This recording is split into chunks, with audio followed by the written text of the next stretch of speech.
Olá pessoal, dando continuidade aqui à nossa aula de teoria atômica. Na aula passada a gente falou sobre modelo atômico de Bohr. Bohr, que era aluno de Rutherford, ele propôs esse modelo, todas as explicações que ficou a desejar do modelo de Rutherford. E hoje a gente vai dar continuidade aos próximos modelos. Só para dar uma lembrada, como é que ficou o nosso modelo atômico de Niels Bohr? No modelo de Rutherford, ele colocou o núcleo e os elétrons em voltas. Então, você tinha a eletrosfera, você tinha as camadas eletrônicas, e em cada camada você encontrava os elétrons. Qual é o problema do modelo de Rutherford? É que os elétrons em movimento, eles tendem a perder energia e se jogar com o núcleo. Uma coisa que Rutherford também não explicou foi a distância entre as camadas. Então, aqui eu tenho uma representação de um átomo, você tem aqui um núcleo no centro, você tem a camada 1, camada 2, camada 3, camada 4, camada 5. O modelo de Rutherford ele não diz a distância entre essas camadas, e nem por que os elétrons que estão nessa camada não se chocavam com o núcleo. Já Bohr, aluno de doutorado de Rutherford, no seu modelo ele explicou tudo isso. O que foi que ele disse? Ele disse o seguinte, olha, os elétrons não se chocam com o núcleo por quê? Porque os elétrons em movimento eles não perdem energia. Eles vão girar, girar. Se o elétron estiver no nível 1, ele vai girar, girar aqui no nível 1, não vai perder energia. Se ele não perde energia, ele não se choca com o núcleo. No nível 2, do mesmo jeito, o elétron que está no nível 3, ele também não perde energia, então não tem como cair no núcleo. Basicamente, ele diz o seguinte, olha, os elétrons têm uma energia que é dele, é própria. Um átomo, quando está no estado fundamental, um átomo que não sofreu interferência interna, externa, se você não forneceu calor para ele, não retirou, um átomo está lá sem sofrer nenhum tipo de reação, nessa situação em que o átomo está no estado fundamental, o elétron ele também está no estado fundamental. E o elétron no estado fundamental ele não perde energia. Então é por isso que os elétrons nas órbitas circulares eles não vão perder energia e se chocar com o núcleo. Ele também determina a distância entre as camadas eletrônicas, através de uma equação matemática que você vê lá na nossa última na aula passada, que eu não vou me aprofundar. Mas basicamente no modelo de Bohr ele determinou tanto a distância entre as camadas, como também a energia de cada camada. Beleza? Pronto. Para a gente falar do próximo modelo, é importante a gente entender um pouquinho de como é que o Niels Bohr propôs o seu modelo. Para o Niels Bohr chegar no modelo atômico proposto, ele estava estudando no seu doutorado isso aqui, ó, um gás, hidrogênio, quando aquecido, ele emite energia. Essa energia, quando passa por um prisma, ela é decomposta. Chuft, chuft, chuft, chuft. O que acontecia? O gás hidrogênio, quando aquecido, ele emitia essa energia era decomposta. Quando você colocava o material aqui para revelar, você viu que linhas, ó, uma linha da cor vermelha, você viu uma linha da cor azul, você viu uma linha da cor azul escuro, uma linha da cor lilás. Então, ó, a luz emitida por um gás aquecido, essa energia era decomposta, formava uma espécie de espectro. Formava um espectro. Professor, o que é um espectro? Um exemplo simples de espectro. O arco-íris é um espectro. Olha só, aqui eu coloquei o Sol. Ó. O Sol emite energia. Essa energia, se passar por um prisma, ela é decomposta em várias frequências de energia diferentes. Cada frequência tem uma cor característica dessa energia. Então, por exemplo, o arco-íris nada mais é do que a energia do Sol sendo decomposta. Então, nós temos aí essa energia em vários comprimentos de ondas diferentes, frequências diferentes e, por consequência, cores diferentes. Então, peraí, se você tiver uma energia, essa energia passar por um prisma, ela vai ser decomposta? Vai. Professor, então qual é a diferença do arco-íris para o espectro de hidrogênio? Pois bem, a diferença é o seguinte, aqui nós temos um espectro contínuo, você não tem uma separação entre as cores. Você sai do violeta para o verde, não tem uma separação clara aqui. Né? Você vê que muda, mas não tem um espaço aqui preto ou branco sem nada. Né? Você sai do violeta e já vai logo para o verde, já vai logo para o amarelo. E o espectro de hidrogênio, você tem aqui um espectro vermelho, aí tem todo um espaço, aí outro azulzinho claro, e todo espaço azul escuro. Vai lá, pessoal, parece linhas, né? Bom, então vamos dar o nome. Pois bem, Niels Bohr estava tentando entender o espectro de linhas. Isso mesmo, então nós temos aqui um espectro de linhas. Aqui é um espectro de linhas e aqui é um espectro contínuo. Por que é um espectro de linha? Porque só tem linha. Claro, né? Só tem linha, então é espectro de linha. Muito bem.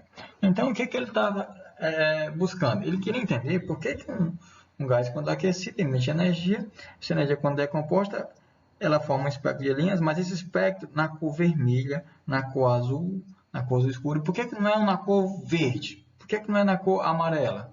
Ou melhor, por que esse espectro emitido tem um valor de 656 nanômetros? Por que é exatamente nesse? Por que é nesse? Por que é nesse? 434? Por que não é em outro valor?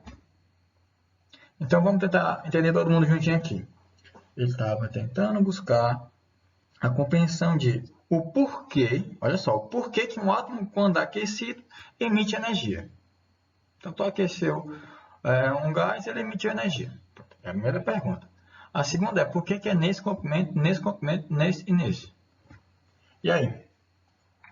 Bom, na aula anterior, o que foi que a gente viu? Um átomo, quando aquecido, ele emite energia. Por que ele emite energia? Porque ocorre o que nós chamamos de salto quântico. Então, quando o átomo recebe energia, olha aqui nosso átomo, os elétrons também recebem energia.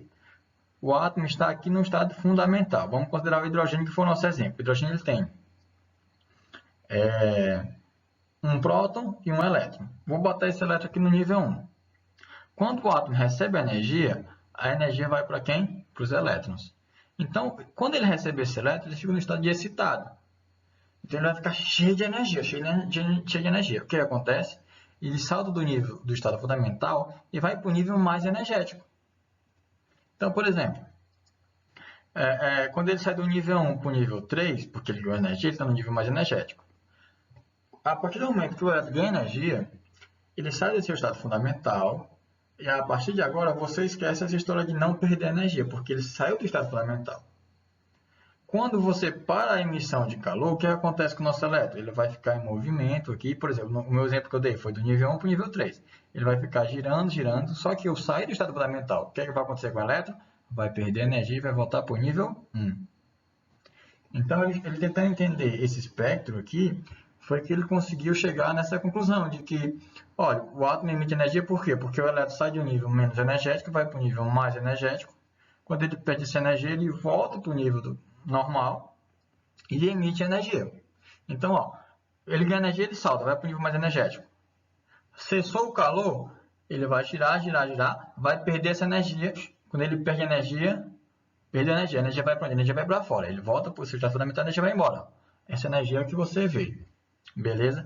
Professor, e por que é nessa cor, em 486, 434, 410? Simples. Porque a cor vermelha indica um salto quântico do nível 2 para o nível 3. A cor azul do nível 2 para o nível 4. Azul escura do nível 2 para o nível 5. A cor roxa do nível 2 para o nível 6. Então ele conseguiu chegar a explicar tudo isso. Como é que ele explicou o espectro? Primeiro, a emissão do espectro, a existência desse espectro é porque você tem o salto quântico, o elétron salta entre os níveis. E por que são cores específicas? Porque ele está sendo exatamente de um nível para o outro. Então você consegue identificar que 650 foi porque foi do nível 2 para o nível 3. Por isso que você tem a cor vermelha, a emissão é essa cor. Do nível 2 para o nível 4, você já tem essa emissão. Do nível 2 para o nível 5, você tem uma outra cor característica. Beleza? Então, ele conseguiu explicar a existência do espectro, que ele explicou através do salto quântico, e o porquê das cores, desses valores específicos, porque o salto quântico está ocorrendo entre certos níveis de energia. Pois bem, foi assim que ele concluiu o seu modelo atômico. O próximo modelo é o modelo de Sommerfeld. O que foi que ele fez? Ele colocou uma lupazinha bem aqui, esse espectro aqui, ele viu o seguinte: se nós acabamos de entender que a existência desse espectro é por causa de um salto quântico, o Sommerfeld chegou, colocou uma lupa, aí viu que nessa linha aqui, nessa emissão, na verdade tem vários outros níveis. Aqui tem vários outros níveis. Aí você pensa, professor, então, dentro de um nível de energia existem outros níveis? Exatamente. Foi isso que Sommerfeld viu de maneira bem abrupta aqui, já que é nossa aula de revisão. Então, basicamente, o que foi que a gente viu? Que no átomo não existe só níveis, existe subníveis de energia. Aqui eu trouxe o nosso Sommerfeld aqui. Sommerfeld calculou, assim como Bohr, nós temos a fórmula de energia de cada nível. Só que aí é importante a gente saber o seguinte, que o nível de energia ele é uma combinação de dois parâmetros, N' e K'. Basicamente, o que você pode imaginar? É o seguinte, um átomo ele tem um nível de energia, só que esse nível ele vai ter subníveis de energia. Você pode entender assim, ó, se eu tenho um átomo, o elétron, como é que o elétron vai estar no átomo? Ó, se ele estiver no nível 1, se ele estiver na primeira camada, ele vai ter uma órbita apenas. Você vai ter só uma região lá do espaço onde você pode encontrar o elétron. Você dá uma órbita lá. Um átomo no nível 2, ele pode ter duas órbitas, ele pode ter dois subníveis. Ele vai ter uma órbita circular e uma órbita elíptica. Um átomo, um elétron que esteja no átomo no nível 3, o que a gente vai ter? A gente vai ter uma órbita circular e duas órbitas elípticas. Então, no nível 3, você tem três subníveis, três regiões onde você pode encontrar o átomo. Então, para cada camada, para cada nível de energia, você tem N-1 órbita elíptica. Então, vamos parar para pensar. Professor, lá no modelo atômico de Niels Bohr, você tinha as camadas N. Aqui, você, além do N, você tem um L. Esse L é o nosso subnível. Mas na frente a gente vai ver que o subnível é onde o elétron se encontra. E onde os elétrons se encontram, nós chamamos de orbital. Beleza? Então, aqui apareceu mais uma variável, e essa variável depende de N. Ela tem um valor que é relacionado a N. Por exemplo, qual é o valor de L? O N a gente já aprendeu que o N é o quê? 1, 2, 3, 4, números inteiros a partir de 1. Dependendo do tamanho do átomo, ele pode ficar 8, 9, 10. Hoje nós temos até o 7. Então, nós temos N igual a 1, a 2, a 3. São as camadas, são os níveis de energia. Para cada N, o L será 0, 1, 2, 3, até N-1. Por exemplo, um átomo que o N é igual a 1. Então, um átomo que só tem uma camada. Qual vai ser o valor de L? 0. Então, nós só temos uma órbita. Professor, e se nós tivermos N igual a 2? Bom, N igual a 2, nós estamos falando do segundo nível. No segundo nível de energia, nós vamos ter um L 0 e um L 1. Por quê, professor? Olha só, o L pode ser 0, 1, 2, 3, até N-1. Então, no nível 2, tu vai ter L0, e quanto é que é 2 menos 1? 1. Então, tu vai ter o L0 e o L1. Tu vai ter o subnível 0 e tu vai ter o subnível 1. Você tem aqui a órbita circular e uma órbita elíptica. Um elétron no nível 3. No nível 3, o átomo no nível 3 ele vai ter uma órbita circular e duas órbitas elípticas. No nível 3, qual é o valor de L? Você vai ter L0, L1. No nível não é 3? O nível é 3. Então, quanto é 3 menos 1? 2. Então, o L vai até 2. Olha a fórmula aqui. L vai ser até N-1. Se você esquecer esses números, L vai ser até N-1. Então, se L for 4, ele vai até quanto é que é N-1? Quanto é 4 menos 1? 3. Então, tu vai ter L0, tu vai ter L1, tu vai ter L2 e tu vai ter L3. Isso aqui são subníveis, são regiões de espaço onde você pode encontrar o elétron. Então, tu vai ter uma órbita circular, tu vai ter uma órbita elíptica, tu vai ter outra órbita elíptica, tu vai ter outra órbita elíptica. Beleza, meu povo? Show? Então vamos com calma. Deixa eu ver se eu entendi. Nós temos os níveis de energia lá no átomo de Bohr, e nisso você vai aparecer um novo número quântico, azimutal, número quântico L. Que é o L? Nossos subníveis. Então nós tínhamos níveis, agora nós temos níveis e subníveis para descrever um átomo. Então, no átomo você tem que considerar o nível e o subnível. Foi claro? Numericamente, N pode ser 1, 2, 3, 4, 5, 6, 7 e o L vai até N-1. Então, para cada nível de energia, você tem uma certa quantidade de órbitas, você tem uma certa quantidade de subníveis. Qual é a fórmula? Até n-1. Se você tiver um n igual a 1, você vai ter apenas uma órbita. A órbita, 0. A órbita circular. Se você tiver um n igual a 2, você vai ter duas órbitas. Você vai ter uma órbita circular e você vai ter uma órbita elíptica. Vale lembrar que o L0, 1, 2 e 3, ele tem uma declinação por letras. O 0 é o S, 1 é o P, o 2 é o D e o 3 é o F. Então, nós vamos ter L, S, P, D e F. São formas de você representar para não ficar só por números e não confundir a cabeça de vocês. Beleza? Então, a modelo atômica de Bohr. Nós temos o átomo, nós temos o nível de energia. De Sommerfeld, você vai considerar tanto o nível como os subníveis.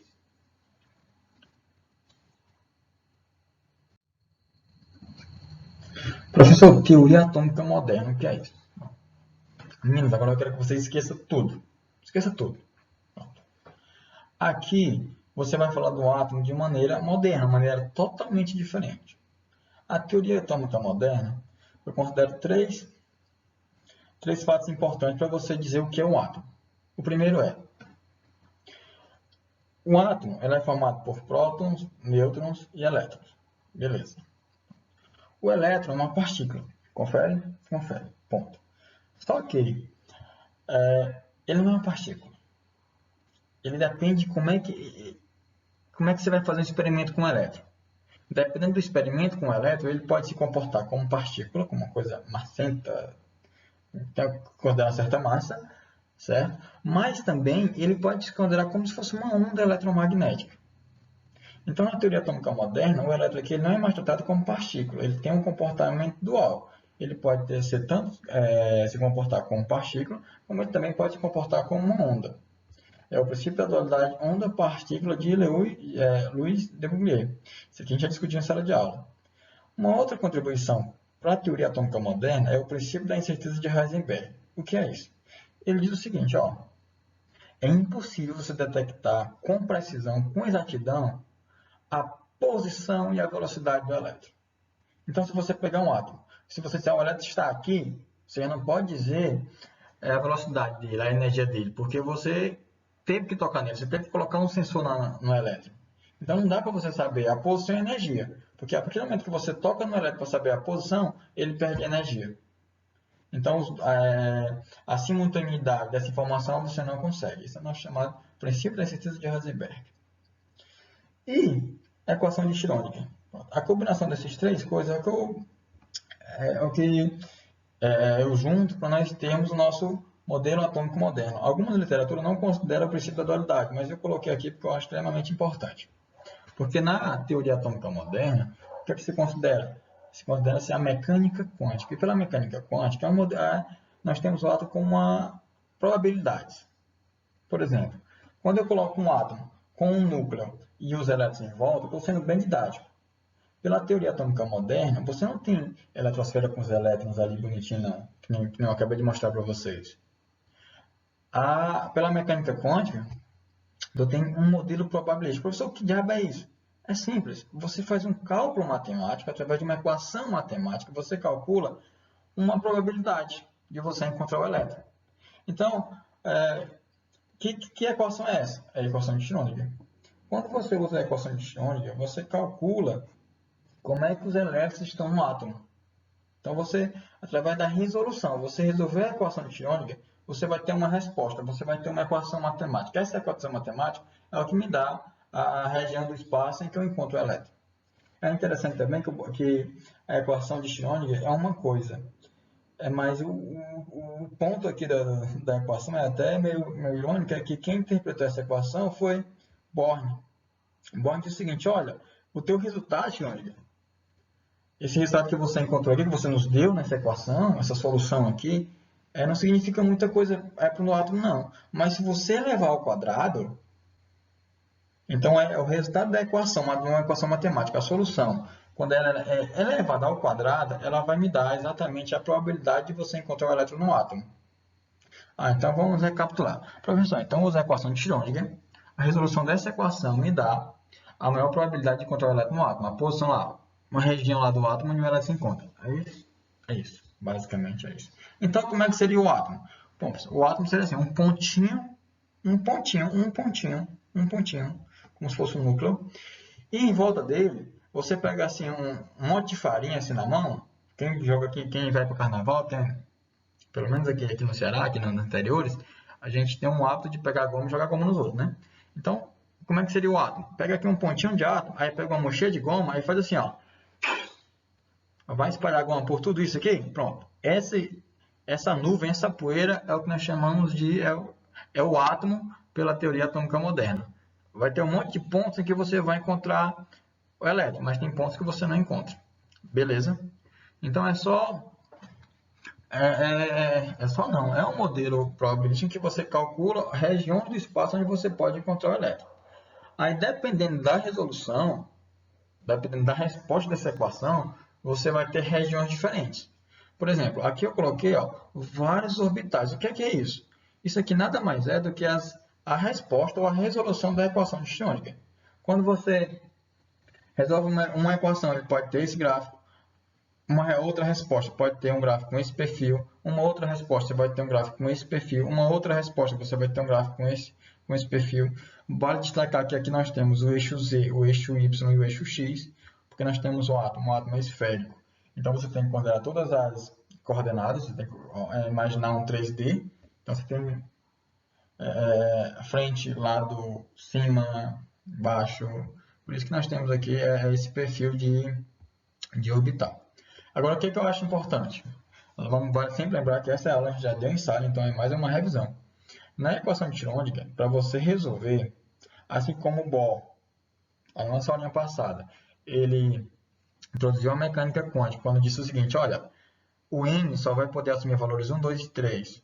E Sommerfeld introduziu o L como sendo apenas 0, 1, 2 até N-1. Você está restringindo o L em função de N. Para a resolução da equação de Schrödinger, além do N e o L, que ele também usa, você vai aparecer um novo número quântico magnético, ML. O que é esse número quântico magnético? Bem, o L eu já falei para vocês que é o nosso subnível, é o nosso orbital, é a região do espaço onde você tem a máxima probabilidade de você encontrar o elétron. Então, se o L é onde você pode se encontrar o elétron, vamos olhar aqui para o nosso gráficozinho. Você usou a equação, calculou, obteve um resultado, esse resultado eu coloquei na forma de gráfico e você pode encontrar um L assim, um L assim, assim, assim, várias maneiras diferentes. Então, vamos pensar comigo. No nível 1, N é igual a 1. Quanto é que vai ser o L? L vai ser 0, porque 1 menos 1 é igual a 0. Então, você tem esse perfil de orbital aqui, quando L for igual a 0. Quando L for igual a 1, por exemplo, no nível 2, você vai ter o orbital 0 e 1. Então, no nível 2, você vai ter um orbital esférico. E quando for 1, você vai ter esse perfil de orbital aqui. Você vai ter um orbital P no eixo X, você vai ter um orbital P no eixo Z e você vai ter um orbital P no eixo Y. Aí você pensa, peraí, professor, o senhor está me dizendo que quando eu resolvo essa equação de onda, eu vou calcular onde o elétron se encontra no átomo? Sim. O senhor está me dizendo que quando eu tenho essa resposta e transformo em gráfico, eu vou ter essas imagens aqui. Exatamente. O senhor também está me dizendo o quê? Que o L é um orbital, dependendo do valor do L, você vai ter perfis diferentes? Exatamente. Para cada valor de L, você tem um perfil de orbital diferente. Beleza? Mas aí, professor, esses três aqui, o senhor me disse que são os orbitais P. Ou melhor, 1, quando L é 0, é o orbital S, está aqui o 0. E quando L for 1, eu mencionei aqui no slide anterior, que o L sendo 1, nós temos a letra P. Por isso que eu chamei de orbital P. Então, o L1, tu tem esses três orbitais P aqui. Eu tenho três orbitais? Tenho. Então, eu tenho um orbital numa direção, eu tenho um orbital na outra direção, eu tenho um orbital na outra direção. O que eu estou dizendo? Estou dizendo que eu posso encontrar um elétron na direção Z, aqui em cima, na direção X, aqui do lado, aqui do lado, aqui do lado, aqui do lado, aqui do lado, e eu posso ter os elétrons aqui na minha frente, no orbital Y. Então, se o átomo é esférico, eu posso encontrar os elétrons na frente, em cima ou aqui do lado. Então, na frente, atrás, o mesmo eixo, em cima e embaixo, ou aqui do lado. É isso que eu estou falando. Então, nos orbitais P, eu vou ter três direções? Vou. Mas aí, como é que eu faço para encontrar o elétron? Por isso que na equação ele usou um outro número quântico, um número quântico magnético, que ele vai me dar exatamente a orientação dos orbitais no átomo. O ml, na resolução de equação de Schrödinger, ele só pode assumir valores partindo do zero até mais ou menos L. Por exemplo, se o L for zero, quanto é que vai valer o ml? Zero.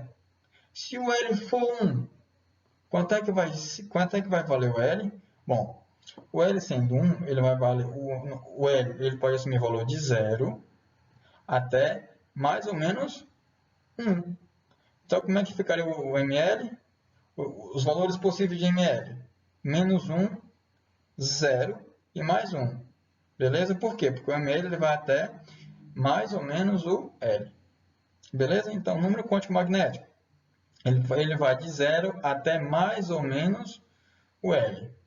L igual a 0, ml igual a 0. L igual a 1. Opa, o ml vai ser 0, menos 1, menos 1 e mais 1.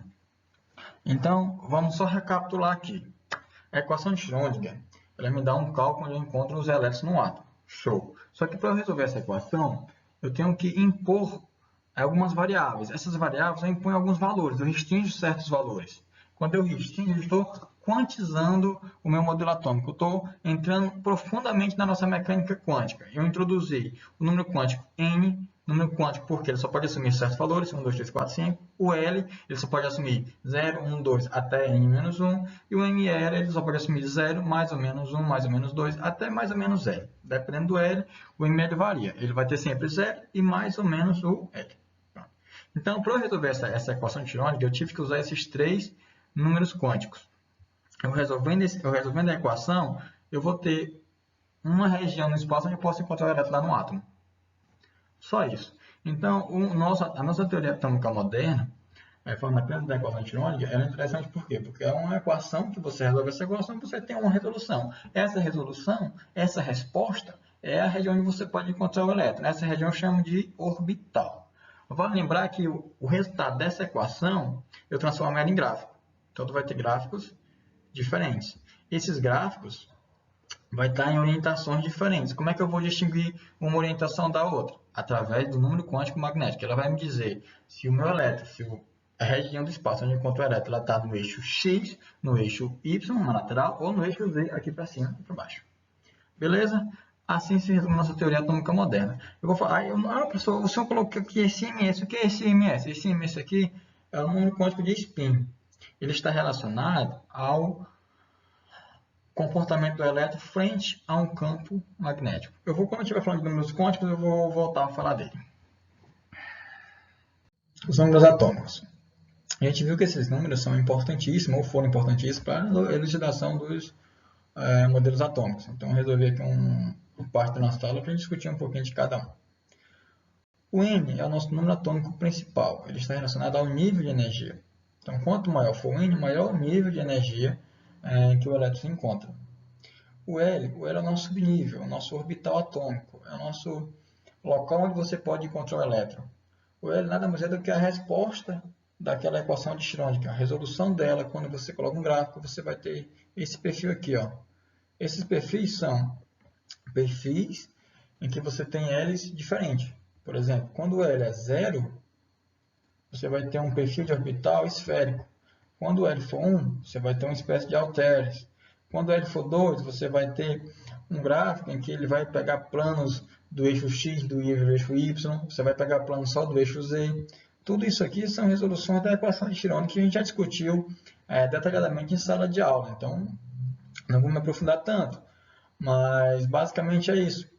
O que é importante vocês saberem? Que o L ele vai sempre até N-1. Lembre-se disso, estou repetindo faz a hora. Então, para cada nível, você tem diferentes valores de L até N-1. Beleza? Então, ó, agora eu vou pegar vocês só para discutir um pouquinho aqui uma coisinha interessante. Professor, quando o L é 1, você tem esse perfil de orbital, você tem 3 orientações diferentes. Isso, então quando o L for 1, nós chamamos esse L de P, a forma de você falar diferente, né? Você vai encontrar tanto os subníveis na forma numérica como na forma de letras mesmo, né? Então, quando nós tiver o orbital P, quando nós tivermos o orbital P, quando L for igual a 1, nós vamos ter os orbitais P. Nós vamos ter 3 regiões diferentes, nós vamos ter 3 orbitais P diferentes. Cada orbital P vai estar numa orientação diferente. Você vai ter um orbital P no eixo X, você vai ter um orbital P no eixo Z, deixa eu botar aqui, ó, pronto. Um orbital P aqui ó, no eixo X, um orbital P no eixo Z e um orbital P no eixo Y. Basicamente, se eu fosse um átomo, né? Se eu fosse um pontinho, se eu fosse um átomo, onde é que estão meus elétrons se eu tivesse um orbital P? Bom, eu teria uma probabilidade de encontrar um elétron aqui em cima de mim, aqui embaixo, em torno do eixo Z. Eu poderia encontrar um elétron, se eu fizesse aqui um eixo aqui para frente, com a minha mãozinha, no eixo X, certo? Aqui atrás, aqui na frente, e no eixo Y, aqui do ladinho.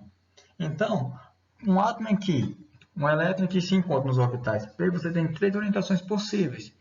Então, quando L for igual a 1, você tem 3 orbitais. Um no eixo X, no eixo Y e no eixo Z. Professor, e quando eu tiver um orbital D, você vai ter 5 orientações possíveis de você encontrar os elétrons. Então, nos orbitais D, você tem 5 orbitais. 1, 2, 3, 4, 5. E o F, quando L for igual a 3, professor?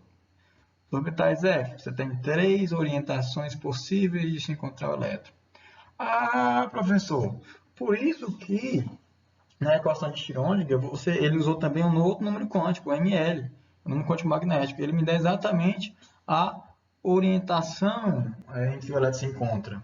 Então, por exemplo, se eu disser que o ML, que o L é 1, professor, o L sendo 1, eu vou ter quantas orientações? Aí você olha aqui para o ML, ó, aí tem uma formulazinha aqui, ó, 2L mais 1, 2L mais 1, 2L mais 1. Se eu tenho o L igual a 1, 2 vezes 1, 2, com mais 1, 3. Então, tem 3 orientações possíveis de encontrar o elétron nesse orbital.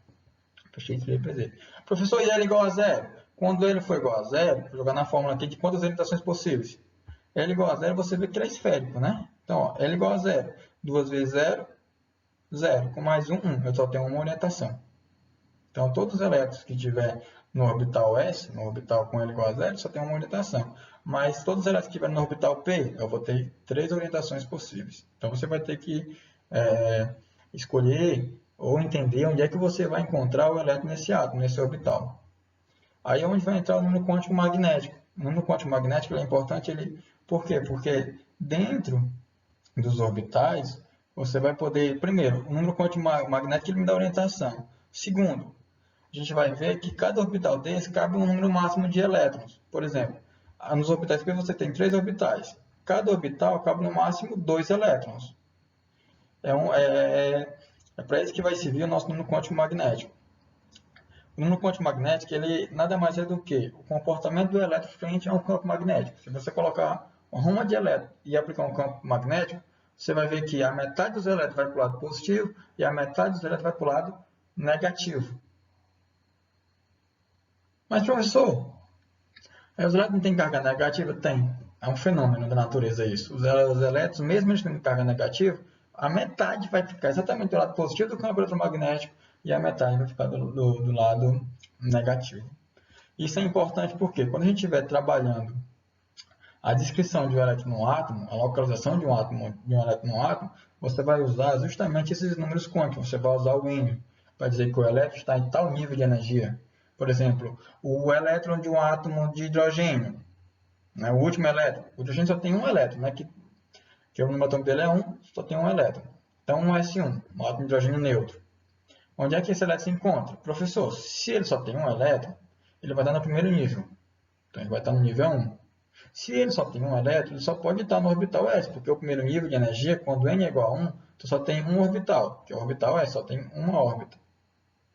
Mas aí, se fosse um átomo que tivesse um segundo nível, por exemplo, hidrogênio, lítio. O lítio, o número atômico dele é 3. O último elétron do lítio, ele está onde? Vamos lá, vamos imaginar. O lítio, o número atômico dele é 3, ele tem 3 elétrons. No primeiro nível vai 2 elétrons. O próximo elétron ele não vai mais para o primeiro nível, porque o primeiro nível só tem um subnível, que é o subnível S. Ele vai para onde? por segundo nível. O segundo nível, quando n é igual a 2, tu vai ter L0 e L1. Então, tu vai ter orbitais S e orbitais P. Ele vai para onde? Primeiro para o orbital S. Bem, essa descrição do elétron no átomo eu vou colocar numa porrada de exercício. Aqui eu só estou apresentando para vocês os números quânticos e eu quero que vocês entendam que esses números quânticos eles estão diretamente associados à descrição do elétron no átomo. Eles foram fundamentais para que você possa elucidar o modelo atômico. Quando a gente for trabalhar os exercícios, vai ficar mais claro. Eu não gosto nem de utilizar esse termo, mas eu vou usar assim mesmo. Vai ficar mais claro uma aplicação prática da descrição do elétron de um átomo, a localização de um elétron em certo átomo.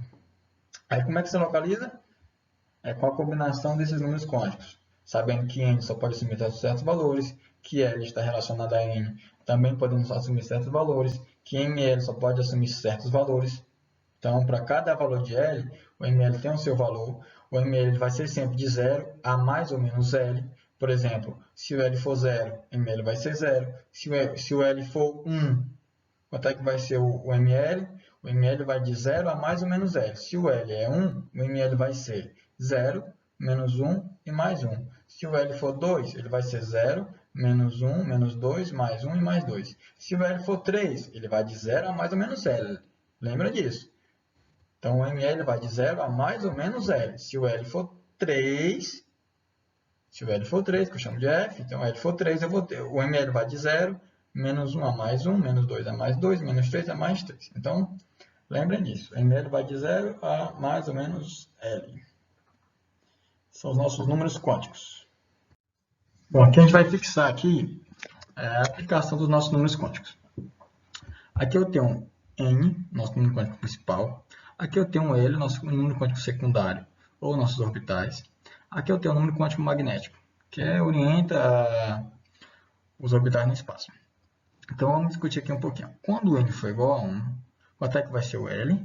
Bom, o L ele vai de 0, 1, 2 até N menos 1. Então, para N igual a 1, L vai ser, bota 1 aqui, 1 menos 1, 0. Então, L vai ser 0. Chama esse 0 de S. Eu tenho quantas orientações quando o L for igual a 0? Só uma orientação. Só tem lá aquele orbital esférico.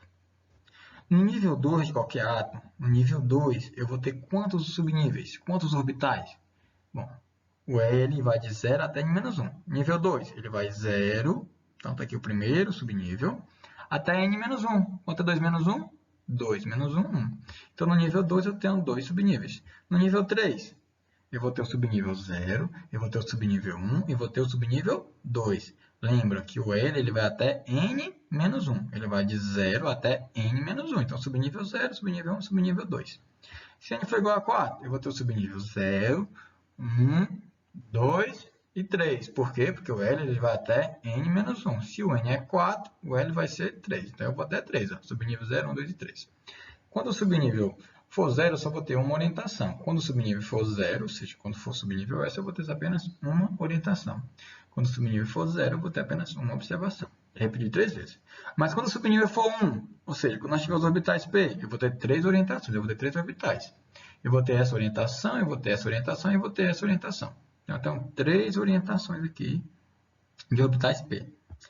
No nível 3, eu vou ter o orbital S, eu vou ter o subnível S, está aqui, ó. Vou ter uma orientação apenas para colocar os elétrons. Eu vou ter o subnível P, eu vou ter 3 orientações. Eu vou ter o subnível D com 5 orientações. No último exemplo, quando o nível for 4, eu vou ter 4 orbitais. No nível 4, eu tenho 4 orbitais. Então, eu vou ter no orbital 0, eu tenho apenas uma orientação. No subnível P, eu vou ter 3 orientações. No orbital D, eu vou ter 5 orientações. E nos orbitais R, eu vou ter 7 orientações possíveis para colocar o elétron. Então, não adianta você falar que o elétron está no orbital F. Você tem que dizer qual é a orientação que ele se encontra. Bom, quando você pega níveis e subníveis, você pode criar uma espécie de diagrama de energia. Esse diagrama ele é criado usando a regra de Madelung. O que é que diz essa regra de Madelung? Você pode ver qual nível tem mais energia. O nível 1S com o 2S, quem tem mais energia? Aí você pode dizer, professor, claro que é o 2S. Mas você sabe porque você segue essa regra. Está na sua cabecinha aí, está guardadinho. Então vamos nós. Ó. Como é que você vai saber, como é que você vai construir um diagrama de energia para esses níveis e subníveis? Você vai calcular N com L. Por exemplo, Eu coloquei aqui, o L não é 0. Quanto é 1 mais 0? É 1. Então, 1 mais 0 é 1. Ok, guarda aqui. 1 mais 0 é 1. Quanto é 2 mais 0? 2. Opa, então 2S é maior do que 1S. Então, 2S tem mais energia do que 1S. Quanto é 2 mais P? Quanto é que é o valor de P? P é 1. Então, 2 com mais 1, 3. Então, 3 é maior do que o 2S, que é maior do que o 1S. Então, o orbital 2P ele tem mais energia do que o orbital 2S e tem mais energia do que o orbital 1S. Quanto é o 3S? Bom, 3 mais 0 é 3. Opa, professor, quem tem mais energia? 3S ou 2P? Porque ambos aqui dá 3. Deixa eu colocar aqui, ó. 2P é 2 mais 1, 3. 3 mais 0, 0. Aqui tem os mesmos valores. É para ter a mesma energia? Professor, como está igual, é para ser. Só que tem um detalhe. Quando der valores iguais, o que é que você vai olhar? O maior valor de N. Então, aqui o N é 3, aqui o N é 2. Então, 3S tem mais energia do que o 2P. E assim vai, ó. 3P, 3 mais 1, 4. Então, 3P tem mais energia do que todos os outros. 3D, quanto é que vale o D? Opa, D é 2. Então, 3 com mais 2, 5. 5. Então, isso quer dizer o quê? Que o 3P tem mais energia do que o 3. O 3D tem mais energia que o 3P. O 3P tem mais energia que o 3S. Beleza? E assim vai. Usando essa regra que nós chegamos ao diagrama de Pao-Xing. Pao-Xing. É um chinês aí. Ele que construiu, usando a regra, ele fez um diagrama de energia. O que foi que o Linus Pauling fez? Ele reorganizou para a gente poder entender, nós, réis mortais. Então, ele simplesmente reorganizou o nosso diagrama de energia, seguindo o que? A nossa regra de Madelung. Vale lembrar que essa regra é de Pao Fang Yi. Lembrei o nome? Pao Fang Yi. É o nome do chinês que criou que organizou esse diagrama de energia. Linus Pauling só fez se organizar para a gente poder memorizar mais fácil, vamos dizer assim. Seguindo quem? Regra de Madelung. Então, pela regra de Madelung, você sabe qual é o conjunto de níveis e subníveis que tem mais energia. Então, o primeiro vem 1S. 1S tem menos energia do que o 2S, que tem menos energia que o 2P, que tem menos energia que o 3S, que tem menos energia que o 3P, que tem menos energia do que o 4S. E assim você tem todo um diagrama de energia. Beleza, meninos? Então, ó, esse diagrama é interessante porque você pode pegar um átomo de número atômico 4 e fazer um diagrama de energia para ele. Você vai distribuir os elétrons em cada nível e subníveis. Então, por exemplo, aqui nós temos um número atômico 10. Aí você começa. Você vai distribuir os elétrons aqui entre os níveis e subníveis. Professor, como é que eu vou fazer essa distribuição de elétrons no átomo? Aí você vai lembrar. O que é que você vai lembrar? Que no nível 1, ele tem uma capacidade máxima de elétron. No nível 2, ele tem a sua capacidade máxima de elétron. No nível 3, ele tem a sua capacidade máxima de elétron. No nível 4, ele tem a sua capacidade máxima de elétron. Configuração eletrônica. Como é que a gente vai fazer a configuração eletrônica? Você vai ter que seguir algumas regras. Por exemplo, a gente já viu que como é que constrói o diagrama. Só seguindo a regra de Madelung. Para você preencher esse diagrama, aqui você vai seguir duas regras. A regra de Wolfgang-Pauli e a regra de Friedel-Crafts. Vamos lá. O que diz a regra de Pauli? 2 elétrons no máximo podem ocupar um dado orbital. Então, cada orbital cabe no máximo 2 elétrons. Quando 2 elétrons ocupam um orbital, seus spins devem estar emparelhados. Olha aí, spin deve estar emparelhado. Já nos lembra aquele número quântico de spin. Então, vamos para pensar. O que ele disse? Ele disse que cada orbital cabe no máximo 2 elétrons. Então, aqui eu posso colocar 2 elétrons. Só que esses 2 elétrons, eles têm que ter o quê? Seus spins devem estar emparelhados. O que é isso? Você vai colocar um spin que tem um comportamento frente a um campo magnético diferente do outro elétron. Basicamente, tu vai ter um spin que vai ter um número para ele, algo que distingue do outro elétron, sendo mais um meio, enquanto o outro elétron vai ser menos um meio. De novo, cada orbital cabe no máximo 2 elétrons. Então, tu vai ter que colocar um elétron de sinal mais um meio e de outro menos um meio. Professor, como é que eu boto um elétron no orbital? Como é que eu simbolizo? Você simboliza com uma setinha. Você bota uma setinha para cima para dizer que tem um elétron. O outro elétron você coloca a setinha para baixo. E essa questão dos orbitais aqui eu vou discutir mais profundamente nessa próxima aula. Vamos focar aqui na distribuição eletrônica, que é o foco de hoje. Então, cada orbital cabe no máximo 2 elétrons. Professor, então o orbital S cabe quantos? 2 elétrons. Professor, os orbitais P têm 3. Nós temos 3 orientações. Então, cada orientação é um orbital, uma região onde você pode encontrar um elétron. Então, aqui você pode colocar 2 no primeiro orbital, na primeira orientação, com mais 2, com mais 2. Totalizando 6. Então, os orbitais P cabem no máximo 6 elétrons. Os orbitais D, nós temos 5 orientações. Se nós temos 5, cada orbital cabe 2. Então, totalizando 10 elétrons. Os orbitais F, ou seja, L igual a 3, nós vamos ter 7 orientações possíveis. Em cada orientação vai 2 elétrons. Então, totalizando 14 elétrons. Ah, professor, lembrei. Então, o subnível S cabe no máximo 2. O subnível P cabe no máximo 6. O subnível D cabe no máximo 10. E o F cabe no máximo 14. Muito bem. Como é que fazemos a distribuição eletrônica? Simples. Vamos considerar um átomo qualquer. Um átomo que eu não sei quem é, mas que tem um número atômico 20. Né? Pegar um número atômico 20. Como é que se faz? Vamos começar. Começar por nível, subnível, que tem menor energia. A gente já aprendeu que o menor energia é um S, então lá vai. Coloco um 2 aqui. Onde é que eu vou botar um 2? Bem aqui em cima do S, ó, como se fosse um expoente. Tem um expoente na matemática, eu vou colocar aqui, ó, 1S, 2, 2S, 2 aqui, ó, como expoente, tá? Aí você vai contando, 2 com 2, 4. 2P, aí bota um 6 aqui, ó, 2P6. Vamos contar, 2 já botei, com mais 2, com mais 6, 10. Eu vou para onde? 3S, 3S, 2. Opa, já deu 12. 3P, 6, 18. Depois do P vem quem? 4S, 4S2, eu fecho os 20. Estou devagarzinho, vamos devagarzinho, vamos. Quando o senhor disse para fazer a distribuição eletrônica, o senhor diz o seguinte, olha, o número atômico do átomo é 20. Isso quer dizer que ele vai ter, se ele tiver neutro, né? Se ele tivesse carga, você tinha falado, exatamente, está neutro. Isso quer dizer que ele tem 20 elétrons? Sim, ele tem 20 elétrons. Então, eu vou distribuir aqui no átomo. Um átomo como se ele tivesse o primeiro nível, o segundo, o terceiro, e vou para lá no quarto. É isso? Perfeitamente. Aí eu vou começar a colocar os elétrons no subnível, nos orbitais? Exatamente. Eu vou considerar a quantidade máxima até chegar em 20, é isso? Perfeito. Então, se o número atômico é 20, você começa 1s2, 2s2, 2p6, 3s2, sempre em ordem crescente de energia, 3p6, 4s2. Então, você já fez a distribuição eletrônica de um átomo neutro, né, que tem um número atômico 20. Você considera 20 elétrons. Professor, mas se ele fosse negativo, por exemplo, um átomo, ele, sei lá, se você considerar um átomo de sódio, professor, aí eu vou dizer o quê? Professor, meu filho, vamos discutir. O átomo de sódio, o número atômico dele é 11.